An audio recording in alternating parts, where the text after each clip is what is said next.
Hello and welcome back to Frogboy X1 Gaming. I'm Andrew, and today we're talking about something that kind of, yeah, Microsoft, how the heck did you let this slip through your hands? Actually, I lost my little microphone cover, so that was probably loud. Microsoft, how you let this slip through your hands? Seriously, is it your fault or is it our fault, the gamers, for not buying the first game they put out? If you like, we got a game that's coming to PlayStation that, nobody's talking about it coming to Xbox, and I'm a little bit miffed about this. So, if you like this content, don't forget to like and subscribe. We need to talk about this. Sword and Fairy 7.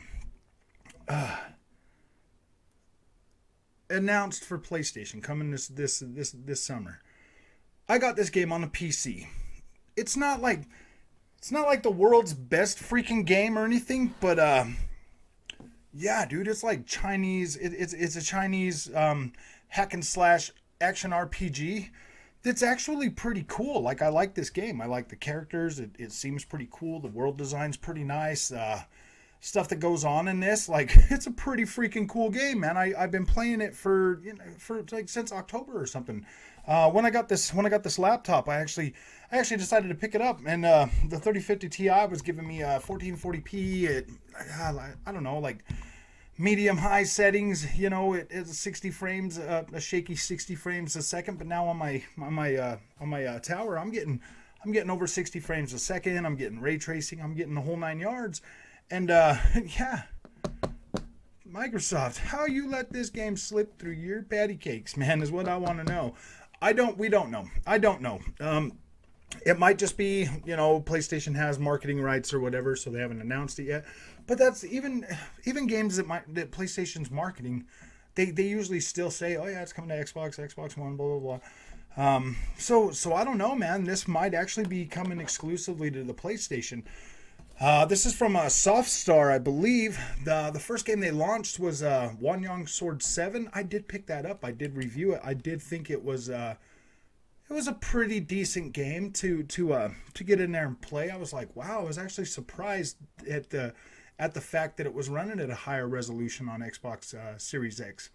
So this is kind of interesting. I can't believe PlayStation or Xbox let this one slip through their hands, and maybe it's our fault, man. Maybe Gamepass really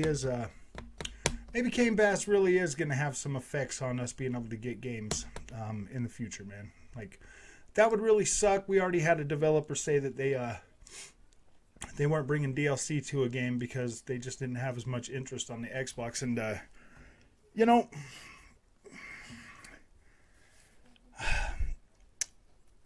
I don't want to admit that, but I mean, a lot of us, man, a lot of Xbox guys, man, they really are just hunkering down with that Game Pass. Like, I'm not saying that's a bad thing, man. That's what Microsoft wanted you to do.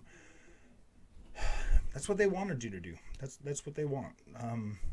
Is that going to adversely affect us being able to actually get other kind of games on our consoles with that?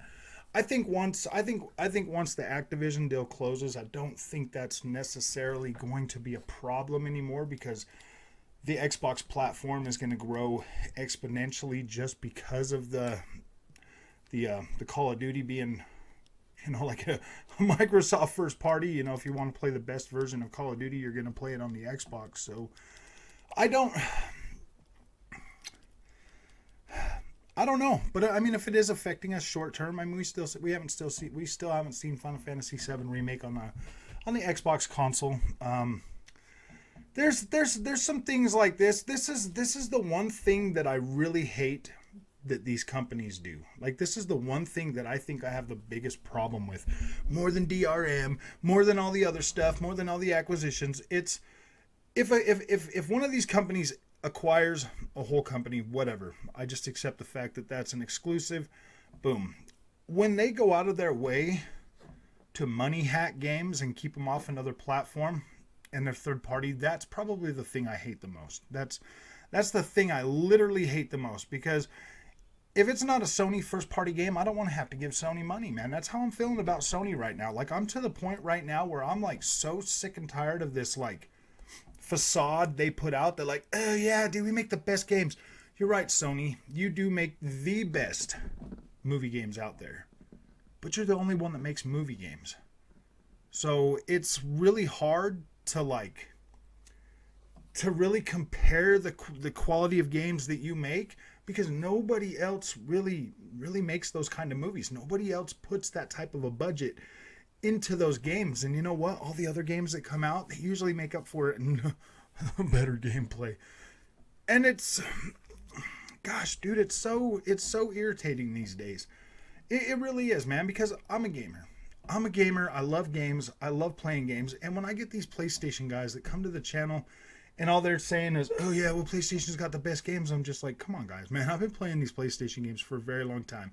I do not disagree. Listen to me, ponies. I do not disagree that Sony makes the best movie games out there. The best cutscenes. I don't deny that. Like, I buy every single one of them and I play them. Like, I don't deny that. But by saying everything else is trash, because it's not a high-budget movie game, why do you think I have an Xbox? I like the content they put out. It is equally good to me without all the flashy cutscenes. Like, I'm okay with that. I would much rather have some more gameplay than a whole bunch of really high-impact cutscenes that really push the story forward. And, like, really, like, seriously, most of the time when I'm playing a Sony exclusive, I'm rushing through that game so that I can get my story, because they are pretty good. And I like to get in there and get that story, and like really, like, I get into them and I want to get through them, and then I beat the game and then I'm just like, oh man, I don't really have any reason to go back to that, because the thing that was driving all the gameplay was that, and the gameplay was pretty average.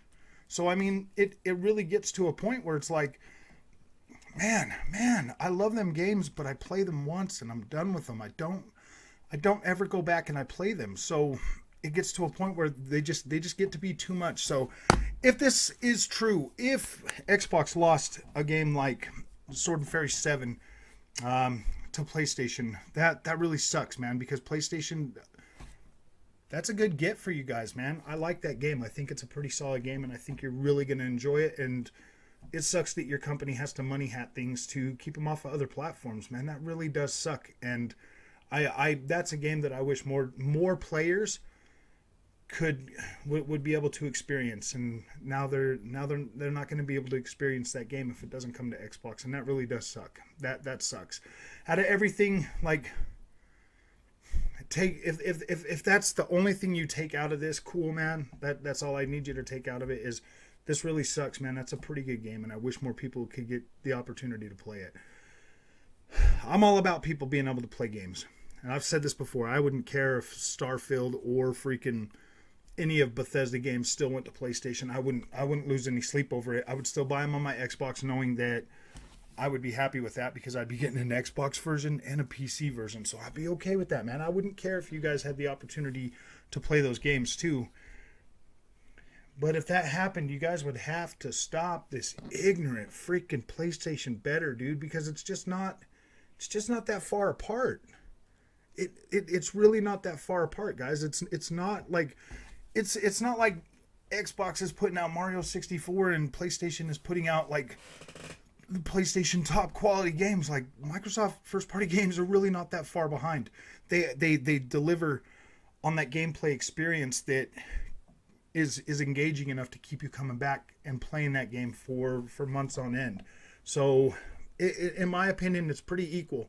So you guys cut them some slack, man. And this really sucks. I wish you guys would stand up for other gamers too and say, hey, man, maybe Sony shouldn't be money hatting. Maybe Sony shouldn't be money hatting third-party games just to bolster their own stuff, man. Because you guys say Microsoft shouldn't be making acquisitions. Well, Microsoft buying Call of Duty and still putting it on PlayStation, that's mighty freaking cool of them, because they don't have to do that. I mean, it literally makes a lick of sense, you know, for them to buy that thing knowing that they could end the freaking console war right there with that. So, yeah, if you like this content, don't forget to like and subscribe, man, and I'll see you guys in the next one. Thanks for watching.